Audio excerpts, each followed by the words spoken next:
À présent, c'est la période des questions. Parce que je ne vais pas conclure. C'est vos questions qui vont permettre de conclure. Et vous allez dire à qui s'adresse la question. Parce qu'on a eu à peu près 8 à 10 intervenants dans cette journée après-midi assez laborieuse. Je vais privilégier les questions féminines d'abord. Ladies first. L'autre là n'est pas le seul féministe. Hein? Ladies first. Sur ma gauche, quelle est la main féminine qui souhaite poser une question? Je n'en vois pas. Au milieu, il n'y a pas. Ah, au milieu, tout à fait au fond.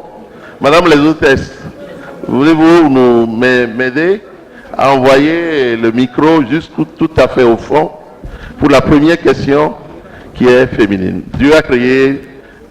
Ah non, dans la Bible, pour les chrétiens, on a dit qu'on a créé l'homme, on a pris ses côtes et quelque chose comme ça. C'est très symbolique. Mais bon, je ne vais pas plus, parce que c'est plus compliqué que ça. Mais en tout cas, moi, c'est une femme qui m'a mis au monde. Donc pour moi, la femme a existé avant moi. Moi, ma question est sur les planteurs d'anacarde. Est-ce qu'il y a des variétés ou bien on trouve les graines d'anacarde et puis on fait des pépinières? D'accord. Il faut que quelqu'un qui a parlé d'anacarde note la question pour la réponse. Mais merci beaucoup. On a fini avec les questions féminines. Ou bien la voisine garde le micro? Non? Ok. Mais pourquoi nos sœurs, quand on dit qu'on veut vous donner les mêmes droits, le moment venu, vous fiez? Pourquoi? Parce que c'est l'éducation. La femme ne parle pas en public. Elle parle dans la chambre et sur l'oreiller. Les questions, quand on les pose, mais on ne les impose pas. D'accord, merci beaucoup. C'est pour cela qu'on ne peut pas poser les questions maintenant. Allez-y, madame. Je vous écoute. C'est que par rapport à l'agriculture, nous avons eu plusieurs intervenants. Et ma question est de savoir comment ces intervenants ont réussi à travailler vraiment dans le milieu rural avec le problème agriculteur et éleveur. Parce que quand on plante, je vois que ceux qui plantent les arbres fruitiers, ceux qui font des pépinières, alors que nos champs ne sont pas clôturés. Est-ce qu'à leur niveau, ils ont eu pour pouvoir travailler ou bien qu'est-ce que stratégie ils ont adopté? D'accord, merci beaucoup. Bon, je reste sur la gauche maintenant pour prendre juste une question par rangée. Comment je le fais? Vous n'avez pas fait? Non, apparemment vous n'avez pas fait, vous avez beaucoup d'énergie. On en prend deux alors. Mon collègue cravaté comme moi qui est à gauche. Merci, monsieur le modérateur. Amadou Maman Bako de l'Agence panafricaine de la Grande Muraille Verte. Ma première question par rapport en tout cas à toutes les présentations, j'aurais aimé voir par rapport à la politique foncière, surtout nos fermiers, quelle est la réglementation au niveau du Tchad par rapport aux fonciers, le système de financement aussi. Est-ce qu'au niveau du Tchad, il y a un système de financement tel que les banques de développement et qui permettent en tout cas de financer les fermes agricoles principalement qui ont été présentées. J'ai parlé tantôt par rapport à la politique, à la réglementation foncière pour les jeunes, pour la promotion de l'entrepreneuriat agricole, comment ils peuvent accéder aux fonciers. Merci. Et merci beaucoup. Je pense que cette question va être réservée à mon collègue du projet financé par l'Union européenne avec les agropoles qui travaille au ministère de l'Agriculture, qui a noté, qui va répondre à cette question. La question 4, sur la même place. Bon, allez-y. D'accord. Merci, monsieur le modérateur. Moi, c'est Dingamnael Kalde-Luanga, je suis directeur de la promotion des jeunes, du volontariat, de l'emploi et de l'insertion sociale au ministère de la promotion des jeunes, des sports et de l'emploi. Ma question va porter, je ne sais pas, ce serait une contribution, je crois, pas une question, parce que nous remarquons de plus en plus ici au Tchad, je voudrais être très clair, pour dire qu'il y a un déficit de communication. Un grand déficit de communication parce que nous constatons en effet que l'État, c'est vrai, que l'État élabore certaines stratégies, il y a des programmes qui sont là, il y a des projets qui sont là, il y a énormément des forums, des symposiums et beaucoup de choses qui se passent. Mais il n'y a pas assez de communication. Et les groupements qui viennent de nous faire des brillants exposés ici, nous sommes en train de voir de plus en plus que le monde évolue. On s'arrime à la technologie qui s'impose. Qu'est-ce que ces groupements font pour qu'il y ait vraiment une bonne communication autour de leurs activités? Parce que le monde évolue en un système de réseautage. Et lorsqu'il n'y a pas, qu'ils ne sont pas dans ces réseaux, il serait difficile pour eux d'avoir des personnes pour les soutenir. Et donc, qu'est-ce que ces groupements font pour leur permettre d'avoir une bonne visibilité de leurs activités afin que les bailleurs de fonds puissent leur venir en aide? Merci, monsieur le modérateur. Merci beaucoup. Bon, maintenant, on a deux sur la gauche. Bon, on va faire la troisième tout à fait au fond. C'est juste une seule liste, hein. Il n'y en a pas deux. Tout à fait au fond, vous amenez le micro. C'est question numéro 5 qui s'annonce. Ok. Moi, c'est Mbaye Dinga Magisla, le secrétaire général de la Confédération nationale des organisations de personnes handicapées. Je voudrais d'abord souligner un petit peu quelque chose que bon nombre de gens ont intervenu, mais dans les interventions, j'ai pas eu à beaucoup plus écouter une spécificité quelque part. Sinon, on a mélangé une vulnérabilité. Et je voudrais qu'on essaye de beaucoup plus scientifique, en fait, spécifier un peu cette catégorie de personnes également. Parce que nous sommes en train de quitter d'un emploi, entre-temps, c'était quel emploi? Mais on est en train d'aller maintenant vers l'emploi vert. Et comment il faut faire pour que les personnes handicapées puissent également bénéficier de cet emploi vert. Parce que nous constatons ici au Tchad que les personnes handicapées, malgré leur handicap, ne trouvent pas assez de formation, moins encore de soutien pour pouvoir se prendre en charge, moins encore pour le travail. Et plus encore, ceux qui sont diplômés, ils ne sont pas systématiquement recrutés, comme peut-être dans d'autres pays où on accorde 30 ou 20% aux personnes handicapées. Ici au Tchad, je n'en trouve pas encore. Ok. Je vais vous retourner la question. Ouais. Est-ce que dans votre organisation, vous avez une approche de plaidoyer? C'est-à-dire, si on a ici au Tchad, en N'Djamena, une ou deux associations qui travaillent avec le ministère de l'Emploi ou des Affaires sociales, quelle est leur capacité à porter le plaidoyer? Parce qu'il y a des fois des choses qui sont jolies sur papier. Maintenant, les personnes concernées, quelle est leur capacité interne à faire les plaidoyers? Ok. Bon nombre de gens sont là, peuvent témoigner également que nous avons mené assez de démarches, mais assez de plaidoyers qui n'a pas encore abouti. Sinon, ce que nous voudrions dire, c'est que l'ONAPE est une institution de l'État qui cherche à financer peut-être les activités des personnes handicapées selon la volonté de la direction qui aujourd'hui nous fait appel.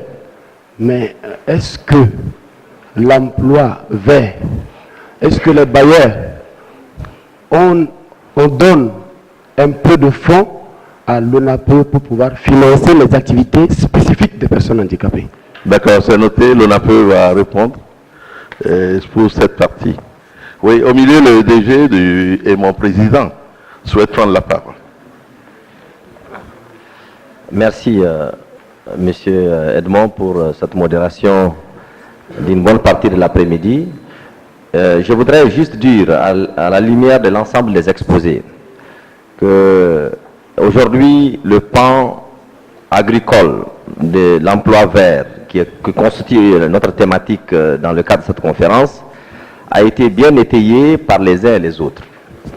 Mais moi, je me pose toujours la question sur la faisabilité de l'adéquation entre cette volonté que nous avons toutes et tous ici à pouvoir appliquer l'économie verte à l'agriculture. On a vu beaucoup d'exposés, des coopératives, des associations, des services d'emploi public.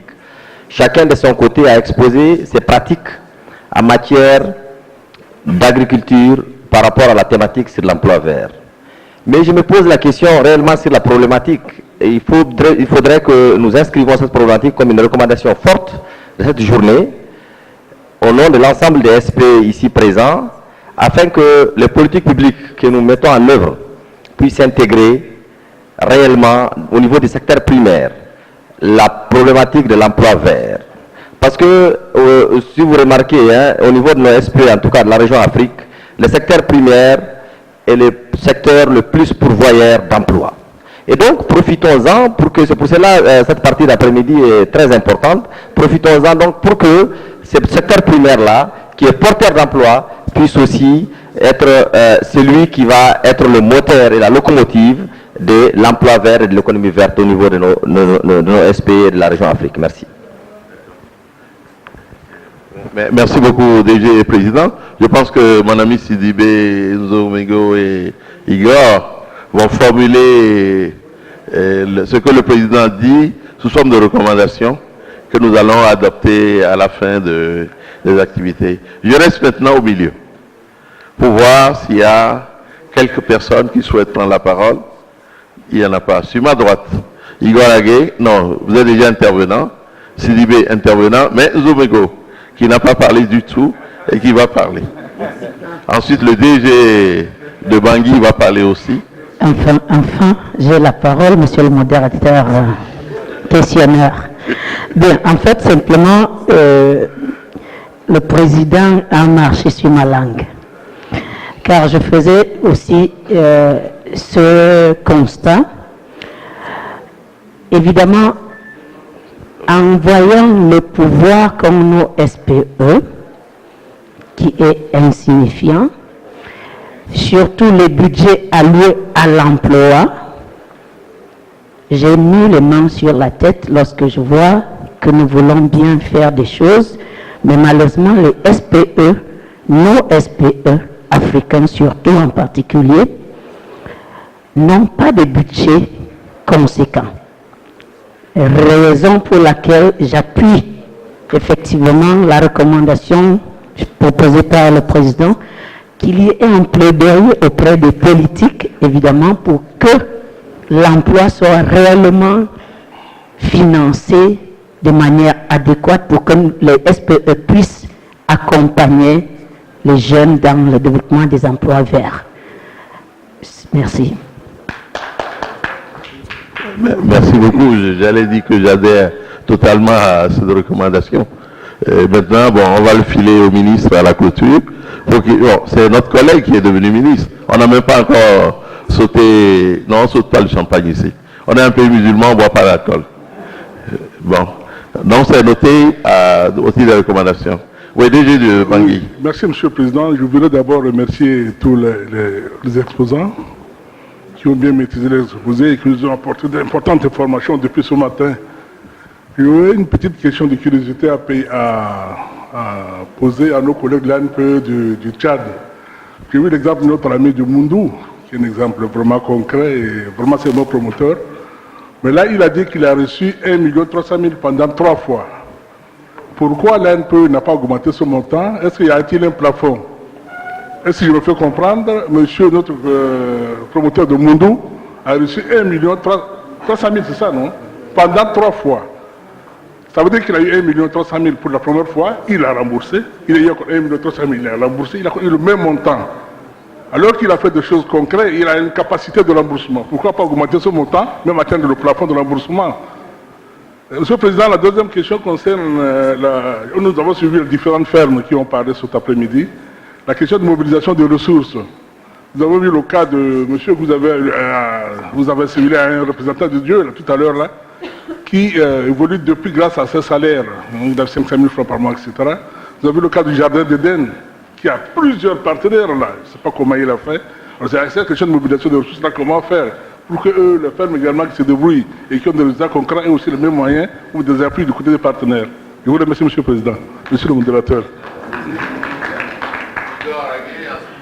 Non, au fait, moi, je n'ai pas de questions. Je voudrais juste faire deux petites contributions.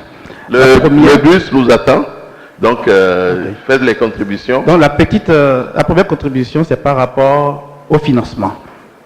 Je voudrais dire que, au lieu de chercher à financer des jeunes débutants en entrepreneuriat agricole, qui n'arrivent pas toujours à réussir, à qui on donne 1 million, 2 millions, 3 millions, ils sont 10, 20, 30, et ça ne donne rien. Pourquoi ne pas donner les ressources à ceux qui ont réussi? À ceux qui ont réussi. Parce que si on donne 20 millions à celui qui a eu 1 million 300, si on lui donne 20 millions, il va créer 20, 30, 40, 50 emplois et embaucher ces jeunes qui ne sont pas courageux pour aller à l'entrepreneuriat et leur donner l'emploi sans rien. La deuxième petite contribution, j'ai été très attentif et chaque fois je m'amusais à dire, après la communication, venez prendre votre certification vert ici. C'est-à-dire que j'ai été attentif à un aspect parce que ce n'est pas faire de l'agriculture qui veut dire faire de l'emploi vert. Faire de l'emploi vert dans l'agriculture, c'est de faire de l'agriculture qui respecte l'environnement. Et j'étais sensible à une communication qui disait, on a fait du coton, on a autorisé les gens à faire du coton, mais on se dit, est-ce que le coton ne va pas perturber parce qu'il y a des insecticides, il y a des pesticides. J'ai entendu quelqu'un qui a dit, nous mettons des drèches de Malte, machin, tout ça là, dans les champs pour fertiliser, on n'a pas besoin. Alors, je voudrais dire quoi? Je veux dire que dans cette filière de l'agriculture, il y a aussi la filière de fabrication des insecticides bio. Il y a également les biofertilisants aussi qui constituent des filières d'emploi vert dans lesquelles on peut insérer les jeunes. Je vous remercie. Merci, monsieur le modérateur. Moi, malheureusement, il est l'heure. C'est vrai que j'ai été présentateur, mais j'interpelle, mes questions s'adressent beaucoup plus à nos collègues du Tchad. Et j'ai été un peu surpris de comprendre à travers la communication faite par nos collègues de l'ONAPE que le défi de la structuration du monde paysan s'est posé au Tchad. Moi, je voudrais savoir, est-ce à dire qu'il n'y a pas de fêtière du monde paysan au Tchad? Ça, c'est ma première question. Est-ce que depuis lors, le Tchad, dans sa politique agricole, n'a pas pensé à structurer les agriculteurs en fédération ou en organisation fêtière? Parce que c'est ressorti dans les défis. Et ma deuxième question à l'ONAPE, quel est l'accompagnement de l'ONAPE et en quoi consiste-t-il vis-à-vis de toutes ces initiatives?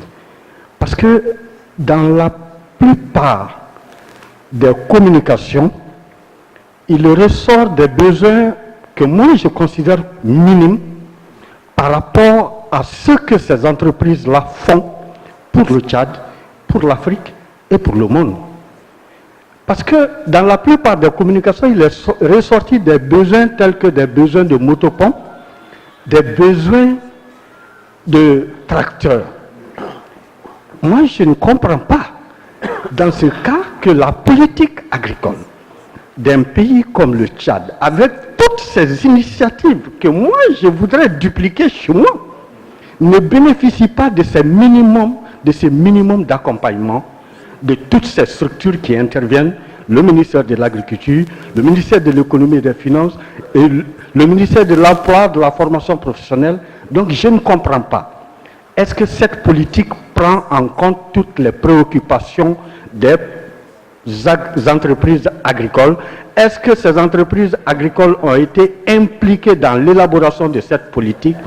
Et si cette politique n'existe pas, pourquoi jusqu'à présent elle n'existe pas? Et ma troisième question, ma dernière question, monsieur le modérateur, excusez, je vais aller à ma dernière question. Je serai bref, j'ai presque fini. Voilà. Et nous avons vu qu'il y a beaucoup de partenariats. Monsieur le DG de Centrafrique vient de le dire. Ce qui veut dire que ces entrepreneurs sont dynamiques. C'est qu'ils vont à la recherche de partenariats.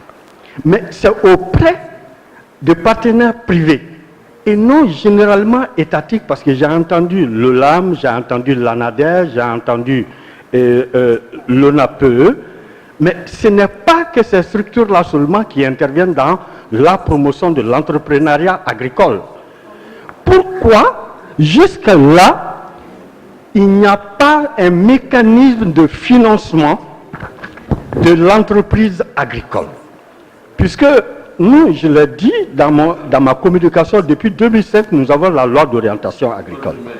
Et cette loi d'orientation agricole est déclinée en politique foncière, en politique environnementale, ainsi de suite, avec leurs mécanismes de financement. Est-ce à dire que ces mécanismes de financement n'existent pas? Merci beaucoup. Merci. Et puis le dernier intervenant. Oui. Et je vais résumer les questions résiduelles et ceux qui peuvent contribueront, ou à défaut, les questions seront en suspens pour que nous puissions les adresser dans la suite. Oui, allez-y. Oui, monsieur le modérateur de m'avoir donné la parole. Je voudrais un peu intervenir, en fait, apporter une petite contribution concernant l'emploi vert ou bien l'économie verte en général. Moi, je me dis, quand je réfléchis un peu, que c'est le seul secteur où nous pouvons être encore concurrents, qu'on peut relever les défis, qu'on peut créer de l'emploi. Parce que dans les autres secteurs, les secteurs de la haute technologie, les autres nous ont déjà dépassés. Ils sont très loin par rapport à nous. Entre-temps, quand un chef de famille trouve un enfant, il est fier parce qu'à l'âge de 15 ans, il va être valide et il va l'aider dans sa famille.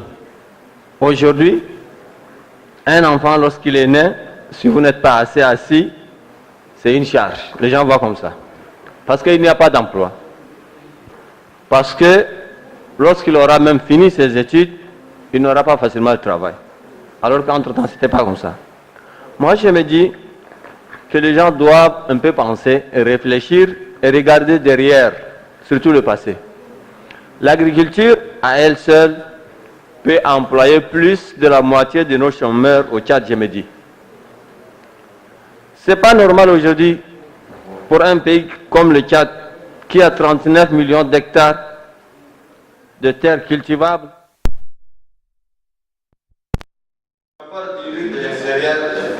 Je ne sais pas, de tous les produits alimentaires de l'extérieur, ce n'est pas normal. Je me dis que ce n'est pas normal. On doit revenir à la terre pour pouvoir nous alimenter, nous, même vers l'extérieur. Vers l'extérieur, c'est bien possible. La terre est une mère nourricière. Il faut revenir vers elle. Je demanderai aux hommes qui ont des ressources, les grands commerçants, les administrateurs, je ne sais pas, tous ceux qui ont les moyens là, ils peuvent revenir à l'agriculture pour pouvoir créer de l'emploi à leurs concitoyens et se faire de l'argent aussi. C'est une opportunité. Ça doit être un credo, je ne sais pas, de toute l'Afrique. Parce que ce n'est pas normal que l'Afrique ne soit pas autosuffisante. Ce n'est pas normal. L'autre information que je voudrais passer, moi, je ne me suis pas présenté au début. Je m'appelle Hamid Alaki Youssouf. Je viens de l'institution SAFI.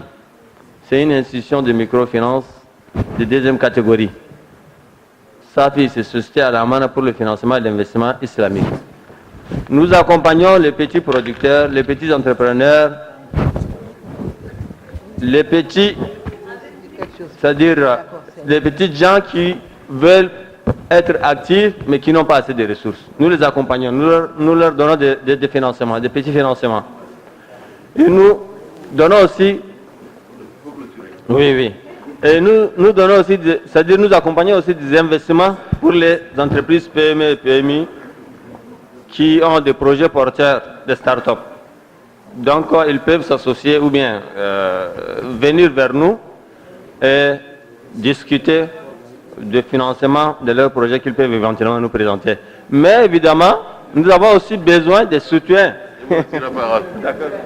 Parce que le but s'atteint et que nous devons avancer, mais je te remercie.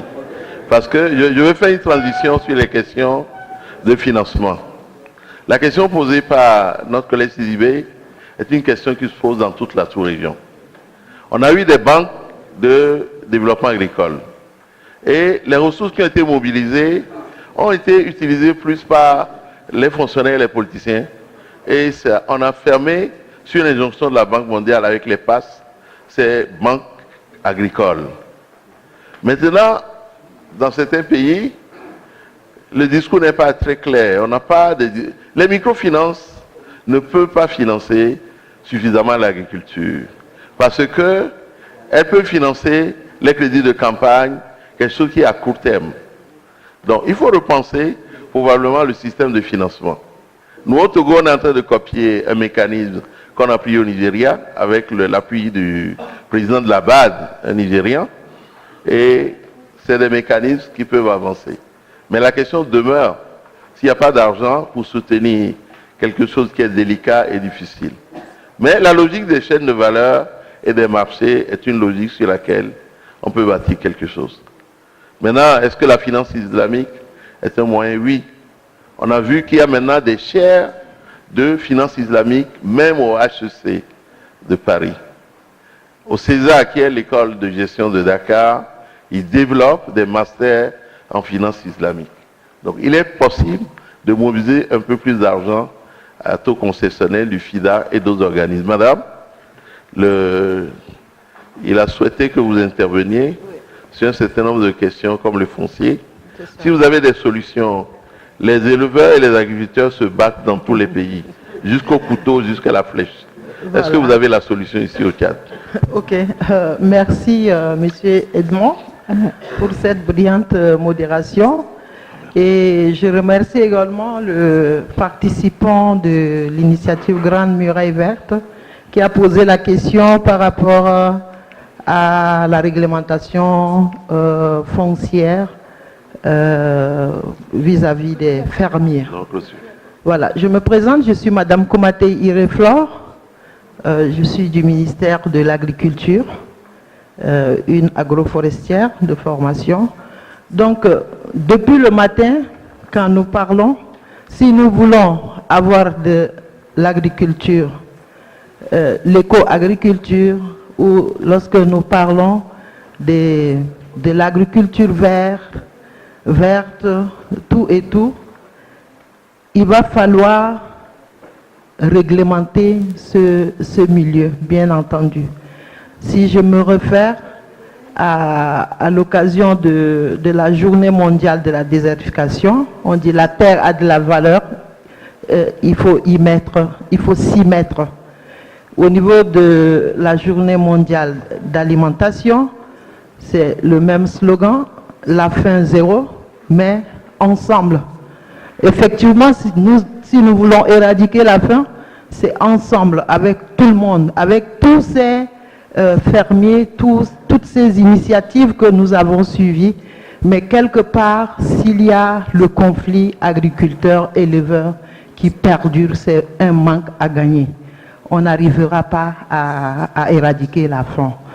Et à ce niveau, il y a un manque au niveau des textes réglementaires. Nous ne disposons pas à présent d'un code foncier. Et ça, c'est vraiment un problème et c'est une préoccupation majeure au niveau de nos décideurs, aussi bien au niveau de l'agriculture, de l'environnement et de l'élevage.